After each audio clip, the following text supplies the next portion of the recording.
करोगे आज तो बच्चू जी तुसी भी रवायदान करोगे आए हो ना दाड़ थले आज तो तुसी भी बुत रख के आओगे आज तो तुसी भी बकियां मारोगे वो सारी गालियां जो ये आपको देते हैं ना ईद से एक रात पहले इनको एक टेक्स्ट मैसेज किया करेंगे बच्चू जी सुबह सुबह तुसी भी रवायदान करोगे किस मुंह नाल करोगे किस बुद्धि नाल करोगे।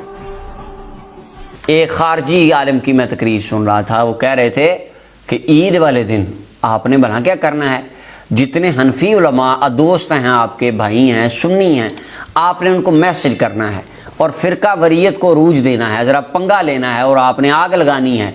हर एक को कहना है कि तूने ईदैन में रफ़ा यदैन क्यों किया, बार बार अल्लाह अकबर अल्लाह हाथ क्यों उठाता रहा, ये आपने अपने सारे ख़ानदान के बंदों से पूछना है ताकि ज़रा फटा पड़े, ज़रा मज़ीद गर्म हो काम। ये ज़रूर आपने कि खिदमत, ये आपकी मैं ड्यूटी लगा रहा हूँ। वो अपने स्टूडेंट्स की एक कमरे में बैठे हैं हज़रत साहब, वो कुंडी लगा के, और अपने स्टूडेंट्स को कह रहे हैं कि आपकी मैं ये ड्यूटी, ये बड़ा कश्मीर आज़ाद कराना है आपने ये काम करके, ठीक है जी। उन्होंने कहा जी हम करेंगे। तो फिर वो वाकई वो कुछ बंदों से पूछते हैं कि आपने ईदैन में रफ़ा दैन क्यों किया। वैसे तो आप कहते हैं मनसूख हो गया है, नमाज के अंदर 5 टाइम करते नहीं, ईद में क्यों करते हैं, ये नहीं बता देते हैं ईद में क्यों करते हैं। सबसे पहले नमाज के अंदर नहीं करते, उसकी वजह मनसूख हो गया है। कहाँ लिखा है? हदीस मुस्तफ़ा में लिखा है। ये देखें तिबरानी मोजमुल कबीर हदीस नंबर 12072 है, बाबुल आइन। टोटल इसका मैं मुकम्मल रेफरेंस कोड कर रहा हूं। मिन इस्मिही अब्दुल्ला, अब्दुल्ला नामी बंदों की जहां लिस्ट है उनके अंदर अब्दुल्ला इब्ने अब्बास बिन अब्दुल मुत्तलिब रज़ियल्लाहु अन्हु की अहादीस और उनसे मिक्सम ने जो इब्ने अब्बास से रिवायात की हैं उनका चैप्टर निकाल लें, उसमें आपको ये हदीस मिल जाएगी। मेरे पास जो नुस्खा है उसके मुताबिक हदीस नंबर 12072 है। हदीस के तमाम रावी सिका हैं। इमाम हैसमी कहते हैं हदीस की सनद हसन है, सही हदीस है और मुहद्दिसीन का पेट रूल है। कहते नहीं पेट रूल है मुहद्दिस, ये 2 लफ्ज़ बेचारों ने याद किए हमारे कुछ दोस्तों ने, ये भी पेट रूल है मुहद्दिसीन का। हदीस हसन से इस्तेदलाल उसी तरह होता है जैसे हदीस सही से होता है, और हुज्जत उसी तरह हदीस हसन बनती है जैसे सही बनती है। तमाम मुहद्दिसीन ने इसकी तशरीह फरमाई है।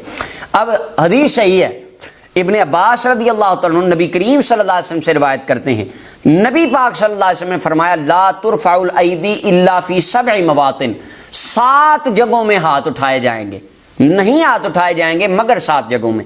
उनमें से पहली जगह हीना यफ्तातिहुस सलात, हीना यफ्तातिहुस सलात, हीना यफ्तातिहुस सलात, जब नमाज शुरू की जाएगी, सिर्फ नमाज शुरू की जाएगी, अंदर नमाज के जो 12 14 बार 10 बार करते उसका जिक्र नहीं है, उसको मनसूख फरमाया। उस कुनूफ़ सलात सही मुस्लिम की हदीस है। अच्छा, उसके ऊपर कहते हैं वो सलाम के बारे में है, इसके ऊपर 1 साल पहले डिटेल से मैं लेक्चर रिकॉर्ड करा चुका हूं। अब इसके अंदर है नमाज के स्टार्ट में रफ़ा दैन करे, अंदर का हुक्म नहीं है। और फरमाया जब मस्जिद हराम में दाखिल हो, बैतुल्लाह को देखे, सफ़ा और मरवा पर, और ये बाकी आगे सारा मजमा ज़वाइद में ये हदीस है। इमाम बुखारी के उस्ताद, इमाम बुखारी के उस्ताद मुसन्नफ़ इब्न अबी शैबा, उसके अंदर हदीस नंबर 15993 है। मुतालिबुल आलिया में हाफ़िज़ इब्न हजर अस्क़लानी ने इस हदीस को लिखा और काज़ी शौकानी ने तो फ़तुल ज़ाकिरीन में इस हदीस को लिखा। अच्छा, अब दूसरी बात कि ईदैन में रफ़ा दैन क्यों करते हैं। अब ये बात है नमाजों में क्यों नहीं करते, उसकी वजह ये रसूलुल्लाह सल्लल्लाहु अलैहि वसल्लम का फरमान ईदैन में क्यों करते हैं वो ये देख लें।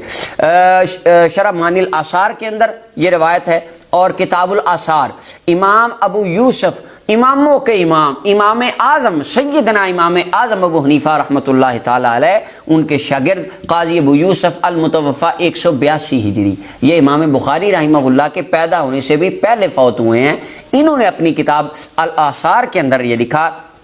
हज़रत इब्राहीम नखी आप फरमाते हैं तुरफ़उल ऐदी फ़ी 7 मवातिन, 7 जगहों पे हाथ उठाए जाएंगे। अब वो कौन कौन सी हैं? फ़ी इफ्तिताहिस सलात, नमाज के स्टार्ट में, व फ़ी तकबीर लिल क़ुनूत फ़िल वितर, ये जी वित्रों में रफ़ा दैन क्यों करते हैं, ये इसलिए फरमाया ये रसूलुल्लाह सल्लल्लाहु अलैहि वसल्लम आखिरी वक्त तक करते रहे। और हज़रत इब्ने मसूद रज़ियल्लाहु अन्हु के बारे में हदीस में आता है, गालिबन इब्ने अबी शैबा में है वो कि इब्ने मसूद रज़ियल्लाहु अन्हु वितर में रफ़ा दैन किया करते थे क्योंकि ये मनसूख नहीं हुआ। इसके बारे में फरमाया वित्रों में करेगा तकबीर क़ुनूत से पहले। वफ़िल ईदैन, वफ़िल ईदैन, ईद की दोनों नमाजों में भी रफ़ा दैन होता रहेगा, रफ़ा दैन ईद में भी होगा। क्यों? इब्राहीम नखी फरमा रहे हैं ये नहीं मनसूख हुआ। अच्छा, अब यहाँ पे एक और बात हमारे दोस्त कहते हैं ये क्यों मनसूख नहीं हुआ। اچھا یعنی وہ ماننا تو سبحان اللہ ماننے والی کو تو اچھا یہ کیوں منسوخ نہیں ہوا؟ سوال پہ سوال کریں گے، یہ کیوں منسوخ نہیں ہوا جی؟ اچھا میں یہاں پہ عرض کرتا ہوں، حضرت عائشہ رضی اللہ تعالیٰ عنہ فرماتی ہیں کہ ابتدا میں 2 رکعت نماز تھی، بعد میں نماز کا پراپر طریقہ آ گیا، 4 رکعتیں آ گئی، ظہر عصر کی، 3 مغرب کی، 4 عشاء کی آ گئی۔ فرمایا وہ جو 2 رکعتیں تھیں پہلے ان کی یاد، ان کو بطور یاد سفر میں رکھا گیا، باقی کہ جب تم سفر میں جاؤ گے 2 رکعتیں پڑھو گے، اس سے تمہیں یاد آئے گی کہ مصطفیٰ جان رحمت صلی اللہ علیہ وسلم کبھی کسی زمانے میں 2 فرض ہی پڑھا کرتے تھے، اللہ نے کسی زمانے میں 2 فرض رکھے تھے۔ اسی سے استدلال کر کے میں عرض کرتا ہوں عیدین میں رفع یدین جو ہے یہ رب العالمین نے اپنے حبیب کبریا کی ابتدائے زمانہ کی سنت کو باقی رکھا ہے کہ جب سال بعد میرے بندے عید کی نماز میں رفع یدین کریں گے تو انہیں میرے مصطفیٰ کی وہ سنت یاد آیا کرے گی کہ کسی زمانے میں ابتدائے زمانہ میں مصطفیٰ کریم صلی اللہ علیہ وسلم بھی اسے کیا کرتے تھے، فرمایا کرتے تھے، اور نارمل نمازوں میں بعد میں نبی کریم صلی اللہ علیہ وسلم نے اس کو چھوڑ دیا۔ صحیح جامع ترمذی کی حدیث میں 257 کے اندر ہے کہ ابن مسعود رضی اللہ عنہ صحابی رسول نے اس طریقے کو بیان فرمایا۔ کہتے ہیں جی پھر 256 میں ہے وہ تو ثابت ہی نہیں ہے، اس کے اوپر الگ سے گفتگو موجود ہے میری، اس کے اندر یہ 256 کا پورا تجزیہ اور انالیسس میں نے عرض کر دیا۔